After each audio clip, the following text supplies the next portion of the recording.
This is Mauren for the Raw and Radical on Display podcast, conversations with amazing women in the arts.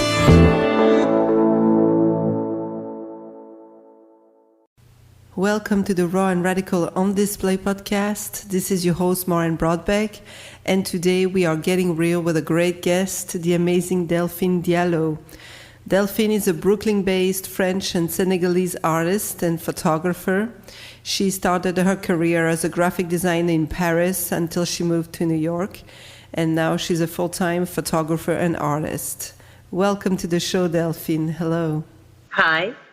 How you doing? Very good. It's bright and sunny in New York today in Brooklyn, so we feel good. Fantastic. Thank you so much for doing this podcast. I think it's really interesting we have this discussion because I noticed through your art that there is something very feminine about it.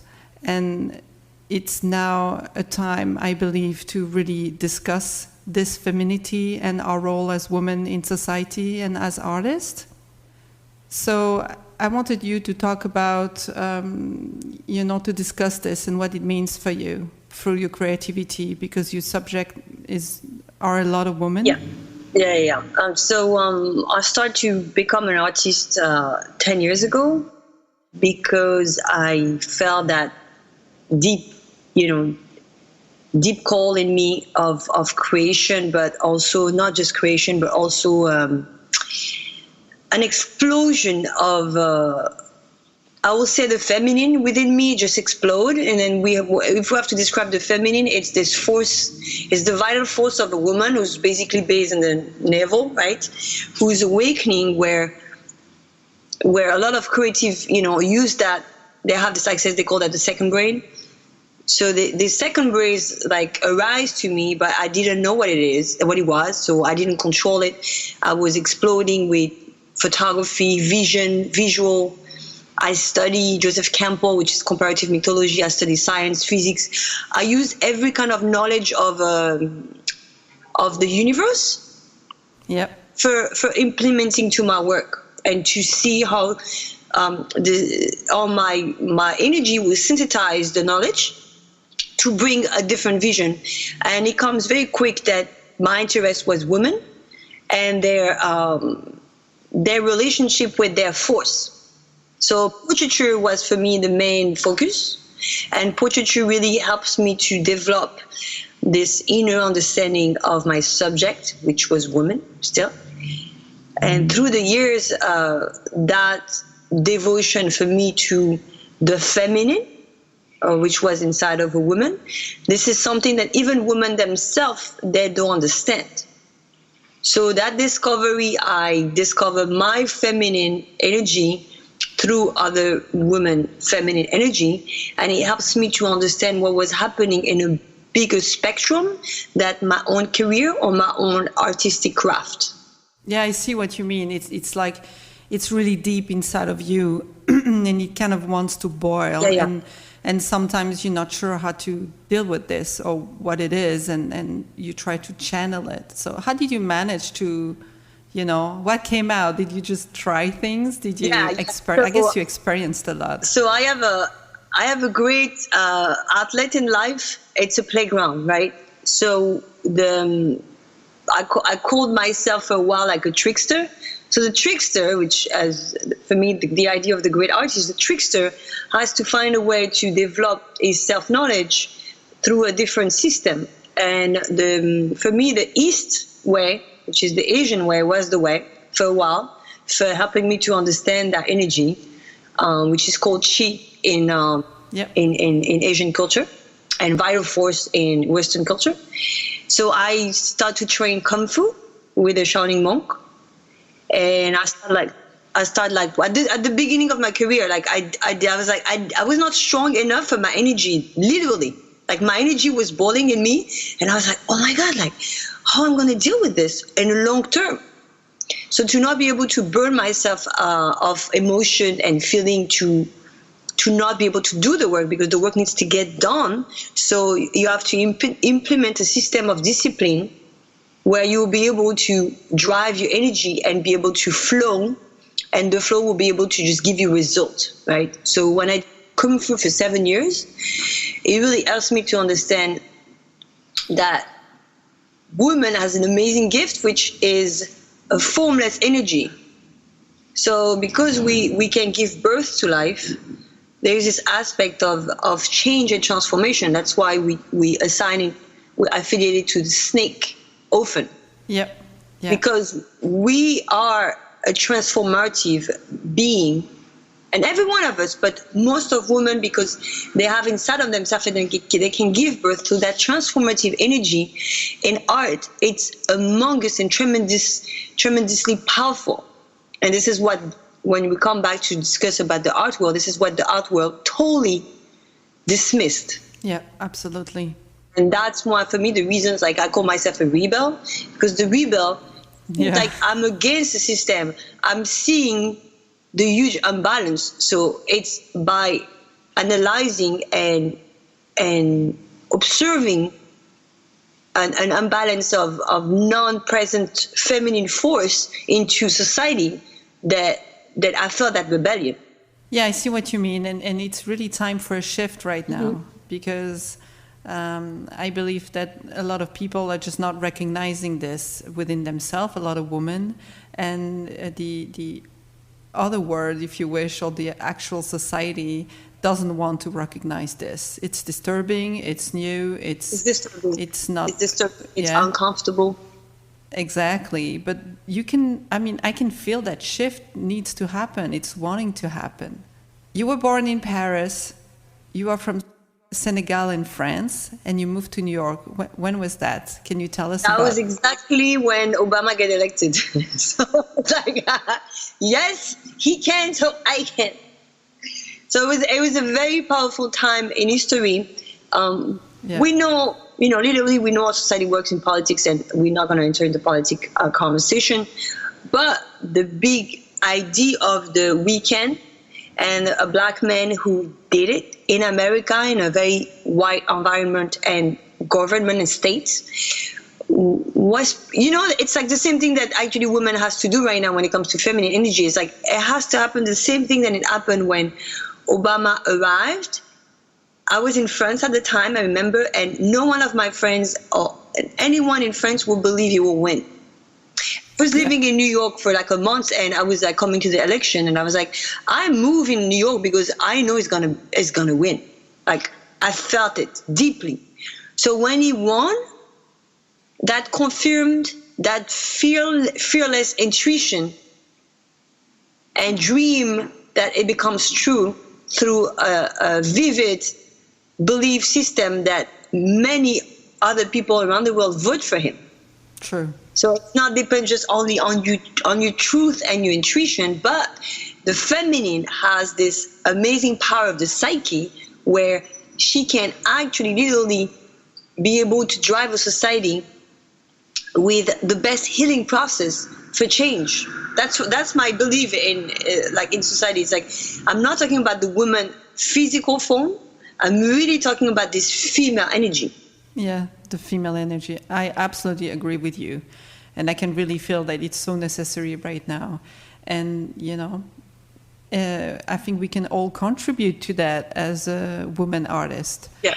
There's something you said that really struck me, and I wanted to ask you about it. I heard you say in a podcast you did recently on Adorama that from the beginning you realized that people were not going to believe in you. You had to believe in yourself. Yeah, definitely. And I think that is so important for all of us and for all women, because we often find ourselves with not a strong support system around us. Like, you have to understand, even your parents, even your brother, even your sister will not have enough belief system for you to become who you are, because the limitation of society and the conditioning that women experience is a very long history. So you carrying it, I'm carrying a history of my mom and my grandmother being able to be a housewife, and work after. But like, my grandmother from my side, my mom's side, was taking care of 9 kids. Like, what dream? Absolutely. My mother still have to belong to a man. Yeah. Serving the masculine. She was in service. She accepts. she pleased the masculine form. And then the great story is shifting right now because my mom creates me. Yeah. So I was able to see it, and beyond the judgments, I was like, if my mother creates me and she educates me the way that I can become free, which she did, Yep. that's pretty amazing, which means it's not just happened to me, it's going to happen even with more women in the coming years. Like my generation, which is 77, is most of my friends as a woman at 40s, 42, 60-70% are conditioned to believe it's over. They can't make their dream happen, like you say it. I hear that every day. Yeah. So I'm one of the last one of that generation. I was like, I didn't give up. I just changed my life at 30 because I won't give up my dream. But then the new generation of 20, 30, wow, man, that's why I love New York. It's because the generation of women at 20 and 30, they're ready. They're ready for big change because they're not looking for a boyfriend. They're not looking to have kids right now. And they're laughing about it. They're like, huh? What? No, I don't know who I am. Let me leave. Let me be free. So I think the freedom of the next 30 years of a woman, it's for her to give up, literally give up in herself the idea of the aspect of the only form that the masculine energy give it to her, which means have kids, get married, take care of your husband. It doesn't mean that you can't have it. Yeah. It means you need to let go of that conditioning because it's not you. It's not you. And then for me, it's so hard because it's not me. And it's recent and I realized that was not me at all. Yeah. To accept, to have my friend to leave me alone about asking me when I'm going to have kids. Like, it's, guys, like, that's your dream. Each time that someone asks me something, it's your reflection in me. It doesn't belong to my dream. Yep. We are one of the first generation that actually have the chance to make this happen because our ancestors did not have the chance. And most of the time they had to survive. Most of them had to survive. And for the first time, this is why it's so amazing and we kind of owe it to them in a way. Oh, I love my mom so much and my grandmother so much and my grandmother so much. It's like I felt it. I felt like, wow, this is how organic system works. When you're understanding the process of freedom, it takes 3, 4, 10, 40 generations of your mother to be able for you to come this way. It's kind of amazing. It is amazing. Yeah. So something that's very important for you is inner discoveries. Yeah. Yeah. Can you tell me a bit about that and how that happened for you? So I think when I told you that you have to believe in yourself, that takes courage. Yep. The courage is not being taught in school. You have a glimpse of courage when you're kids, when you go have fun with your best friends and you play around with them, you just like challenging themselves and they challenge you. So you have less fear at this age. And suddenly when the conditioning happen, you stay on the side, you make sure you're in the comfort zone and the comfort zone staying more comfortable for you so you don't have to experience fear anymore. Yeah. Self-discovery is the opposite. Self-discovery, it's like, I'm not talking about extreme sports, but I talk about an uncomfortable zone and you have to put yourself in on not daily basis, but in general, the practice of change or inner discovery for me, it's like the intellect, which means the intellect for me, it's like not you smart, you study, you have knowledge. Some people have knowledge. They learn so much about books, but their understanding of their body and their surrounding are totally separated. So for me, an intellect, it's someone who has an open mind. And then, like the knowledge has been used for the purpose of the community and humanity. That's for me is an intellect.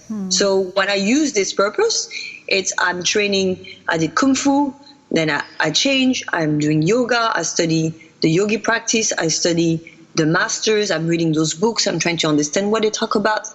I go to see the shaman. I did 2 or 3 times ayahuasca, which is the plants. For inner inside of yourself.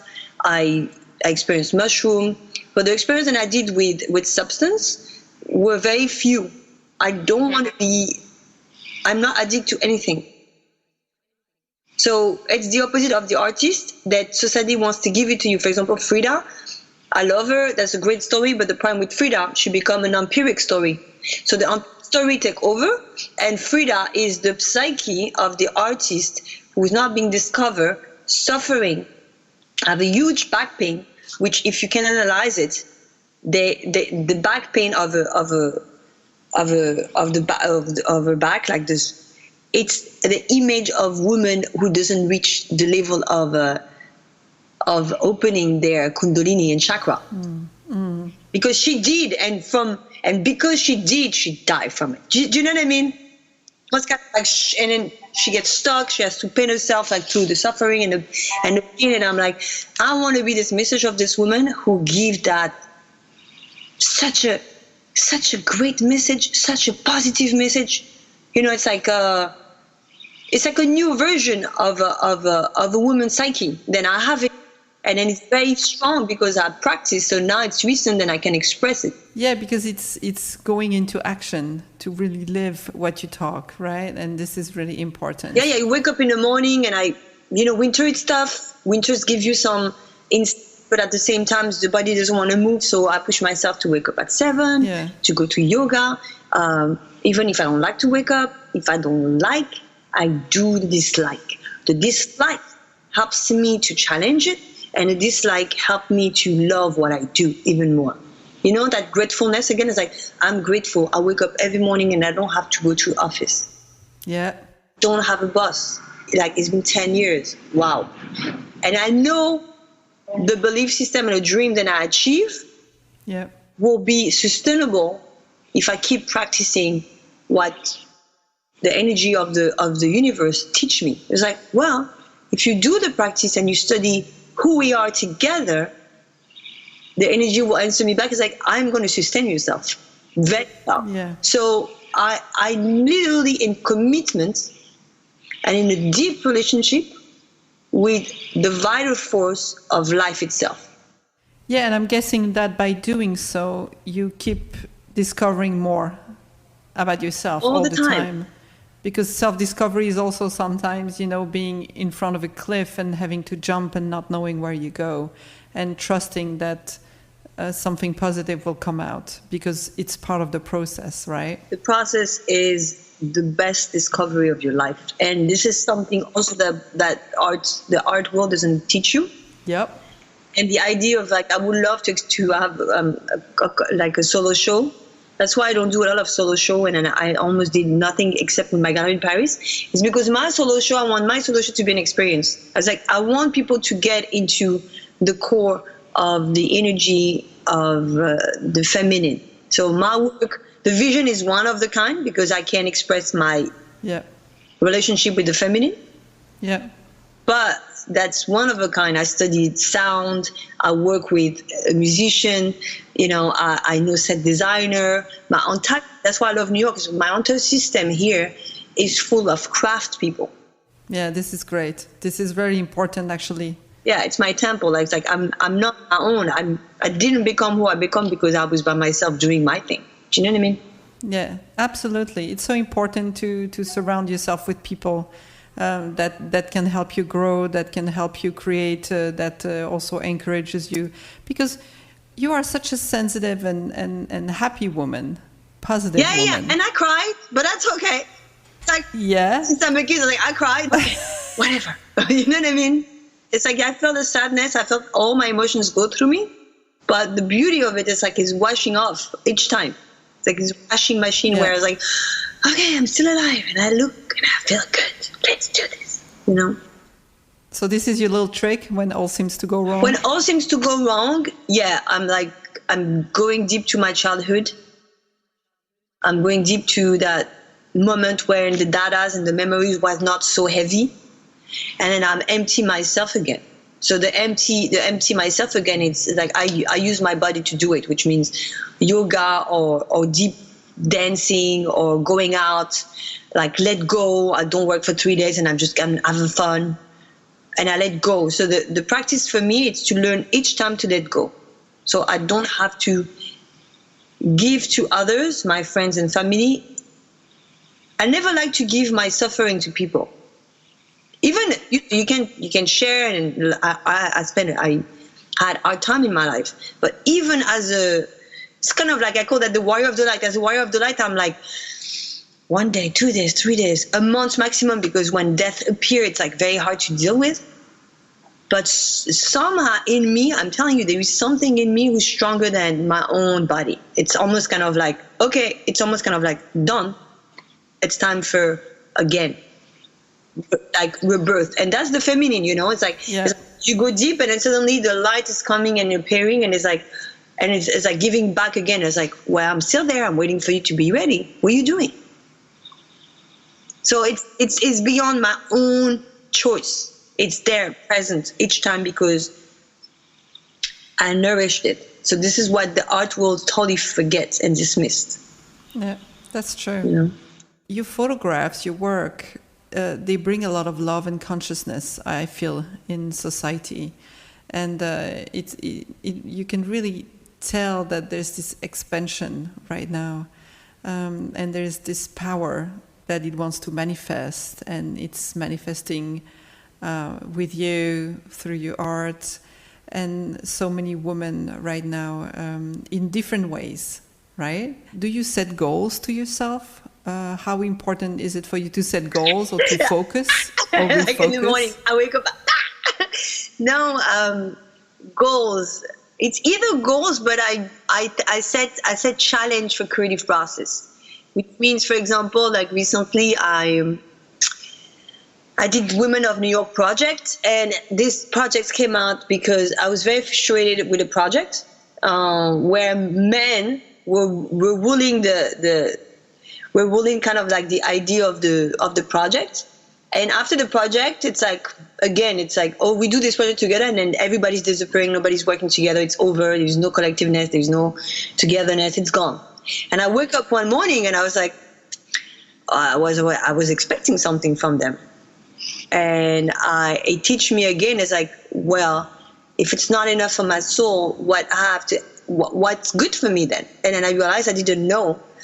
And then the next day I wake up to ask myself that question, and the answer came back to me. It's like, well, you know what you have to do. And the knowing, they literally tell me, it's like, you need to photograph as many women as you can. You need to stop to select the woman and you're going to photograph. You need to melt into the subject and give all you love for sharing consciousness in this subject, which is women. It's unknown by your soul. So what I did, I just did a free casting online, where I was not able to see the women who will be able to wants to participate. So my assistant took everybody in a schedule, and that was the most transformative moment for me. I was obsessed. Like, it was an obsession, because when I started and I see the women coming to my space at the studio, every time that the woman is opening the door, I don't know who she was and I don't know her face. So I practice like deep love for the female energy itself. So after like 15, 20, 30, 40, 60, it took me a year and a half, right? A year. I didn't do a lot of work on the side because I was obsessed with this project, and I was shooting analog, and I wanted to know what was happening inside of me as well. I was like, oh, this is crazy. It's like, I got so much empathy and compassion. It's very overwhelming. After a day of 15 women shooting, I had to go to bed right away. I was done. Because I had to listen to them. I have to listen to their story. All of them, they have pain, they have suffering, they go through a hard time. And I felt like most of women that I met wants to have a space for me as a photographer to listen to them before I photograph them. And the reason why I came here is because they kind of feel my force, and they want to see in front of this force to distribute to me their belief and system and dream. And I think very unconsciously, they finally believe in a woman. So if they believe in one woman, they will believe in themselves. That's it. And that was for me, like, that was one of the most amazing projects of my life right now, because it teach me that my form right now will help me to diffuse and to distribute the message properly, because women need to speak the same way that I'm speaking. I mean, it can be different, but I was saying is like, I have to speak the being grateful with life, but I have to speak for other women to speak loud now if they have something to say. Do you know what I mean? It's like, Yeah. we felt very on the side for years, and then it's recent that the podcast and the people interview me. It's like the last 6 months, and it took 10 years for me to be able to articulate all my love for the feminine, you know, outside of the visual. You know what I mean? That's the key. One message, one life at a time, one woman that inspires another. This is so great. Thank you so much. Do you have one last advice or something you want to share for women? Yes, I have an advice, because it's happened to me yesterday with a dinner with my friends. And I love them for 11 years. I know them for 11 years. We sit together, we got a dinner, we're gathering together. So I encourage every woman to gather together more. We love to cook, we love to share, and food is a very good healing. And at the same time, there's a lot of conversation bringing to the table with suffering and looking for a better life. After that night, I was wondering again how we can help together. And my first understanding was we need inside of ourselves to feel grateful for having the privilege to be the generation who can change the world. That generation of women who will be together, gather together, and be grateful for life itself, waking up the next day in the morning. It's what women has to focus as well. It's not only success is not being a celebrity, success is not being the one. Success is the togetherness of a community system, which is the vital force of every being extending to taking care of the planet. But that's the idea, you know. Like, if you take care of your family and then you gather a society which is healthy, you can take a look of the plants and you can see that the plants are not okay. So the healing will come through feminine energy to be able to finally heal the planet. This is great. Thank you so much. Welcome. Do you have any upcoming project you want to share? What I have right now, I'm shooting a lot, but I have an exhibition, but it's an exhibition in New York, so it's going to be just a luxury hotel, like clientele and collage. So I'm doing collage for clients often. Nice. And right now I'm still trying to publish my book about women of New York. So I'm still looking for funding for it, because the project has been sponsored by Chris Rock, like a really great actor. The production itself, like for a year, it's done, and now I'm looking for a book publishing, a distribution, something like this. So, and I have more works coming right now. I'm working finally in color more, and the color is basically based on chakras and healing, like the chakras and healing aspect of the chakras. So I have like blue indigo women, I have indigo children. Like the system of color for me has to come with knowledge. So if I implement more work in color, that will come with this idea of energy. Wonderful. Mm-hmm. So I urge everyone that is listening to check out your website. All the details are in the show notes. Thank you so much, Delphine. You're welcome. Have a wonderful time. Yeah, ciao. Bye. Okay, bye-bye. I hope you enjoyed this episode. Please leave me comments or questions. Don't forget to subscribe to the newsletter and follow us on social media. Until next time, get lost, dream, and shine.